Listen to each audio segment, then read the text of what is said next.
La vie sur la planète Terre est rendue possible grâce à l'équilibre d'une série de processus complexes que les scientifiques appellent les cycles biogéochimiques. Le réchauffement climatique, la perte de la biodiversité et plusieurs autres phénomènes associés sont des perturbations de cet équilibre. Elles sont provoquées par nous, les humains. On parle alors de dépassement des limites planétaires. La bonne nouvelle, c'est que si nous sommes à l'origine de ces dépassements des limites planétaires, rien ne nous empêche d'avoir le courage de mettre en place les actions nécessaires pour y faire face, même si nous ignorons encore comment faire exactement. Esther Duflo, prix Nobel d'économie, disait l'autre jour, ici même, que face à ces défis immenses, il fallait expérimenter sans relâche de nouvelles pratiques. Et notre société a créé une institution pour cela, l'université. Il y a presque 60 ans, les autorités vaudoises et celles de l'UNIL ont pris une décision visionnaire, installer sur la plaine de Dorigny un campus qui devait répondre aux besoins de l'université de l'an 2000. En privilégiant par exemple un usage parcimonieux du sol qui permet aujourd'hui encore de faire du campus de l'UNIL le poumon vert de l'Ouest lausannois, elles se sont inscrites dans le temps long. Et aujourd'hui, il en va de notre responsabilité d'être à la hauteur de cet héritage. C'est dans cet esprit visionnaire que la direction de l'UNIL adopte aujourd'hui sa stratégie de transition CAP 2037. C'est maintenant qu'il faut agir pour s'assurer qu'en 2037, lors du 500e anniversaire de sa création, l'UNIL puisse poursuivre ses missions tout en se plaçant sur une trajectoire compatible avec les limites planétaires et l'accord de Paris, mais également avec les droits humains fondamentaux. Bien sûr, l'UNIL n'a pas attendu aujourd'hui pour se préoccuper de durabilité.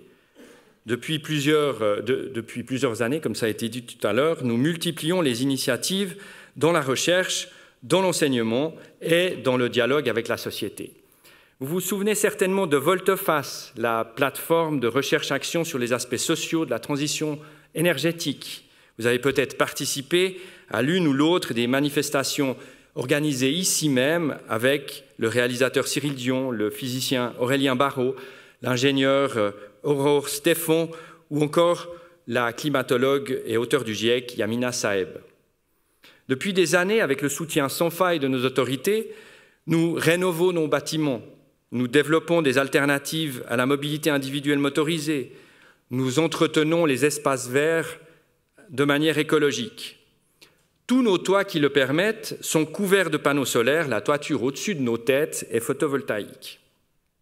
Alors nous allons continuer, bien sûr, mais il ne s'agit plus seulement de multiplier des actions puis d'en mesurer les impacts. Il s'agit maintenant de définir clairement, en mobilisant les savoirs dont nous disposons et avec toute la rigueur de la démarche scientifique, là où nous devons aller. L'économiste britannique Kate Raworth, avec qui nous collaborons, propose justement un outil pour représenter là où nous en sommes et là où nous devrions aller, le donut. Alliant le concept des limites planétaires avec celui des besoins humains fondamentaux, elle dessine un cercle vert représentant l'espace sûr et juste pour l'humanité. Et en rouge, vous voyez comment l'UNIL dépasse les limites planétaires et donc la distance à parcourir pour ramener nos impacts à l'intérieur du cercle vert. Le cap est donc fixé. L'UNIL est la première institution académique au monde à décliner le cadre conceptuel du donut à son échelle et nous avons eu l'occasion d'échanger avec Kate Raworth sur cette initiative de l'UNIL.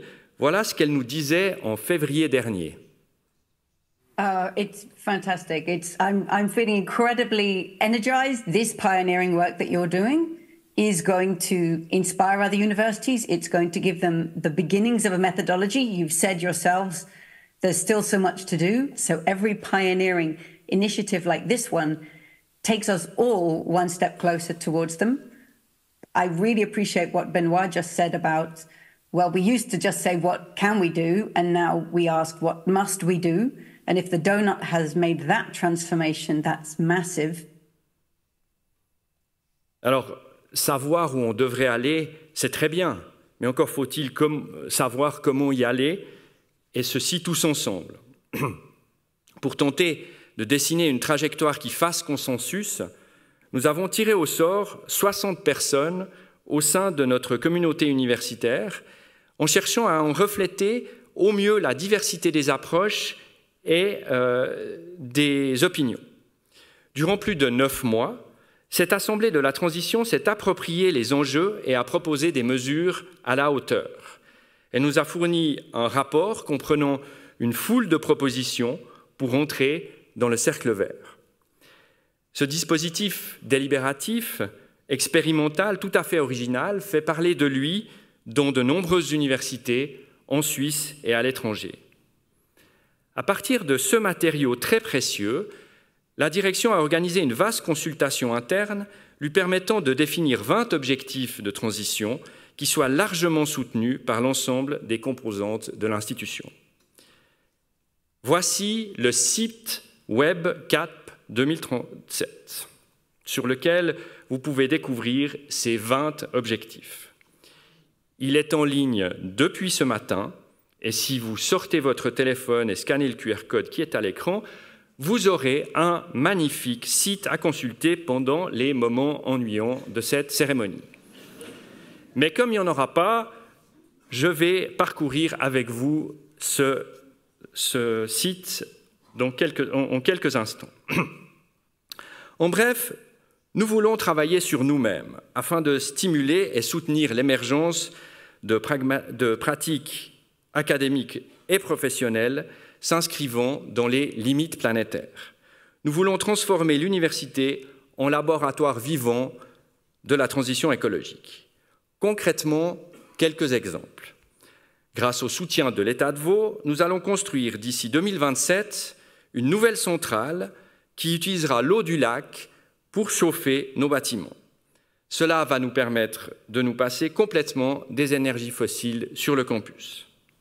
Nous allons créer un fonds d'accélération de la transition qui va permettre de soutenir les unités dans leur intégration de nouvelles pratiques compatibles avec les limites planétaires sans créer une nouvelle couche administrative ou réglementaire. Pour ce qui concerne la recherche, nous lançons par exemple le programme Sustainability Transformation Research Initiative, STRIVE, qui va vous être présenté tout à l'heure. Un important travail a déjà été réalisé dans le domaine de la formation, notamment au niveau du bachelor en médecine et celui de HEC également, et d'autres cursus suivront. Des offres de formation et des activités seront également développées pour l'ensemble de la communauté universitaire. Bien entendu, et c'est aussi pour cela que l'université a été inventée, nous allons rendre compte de nos expériences et proposer notre expertise au-delà de l'institution à l'ensemble de la société. Nous allons ainsi, par exemple, réitérer les appels à projets de recherche-action volte-face sur diverses thématiques.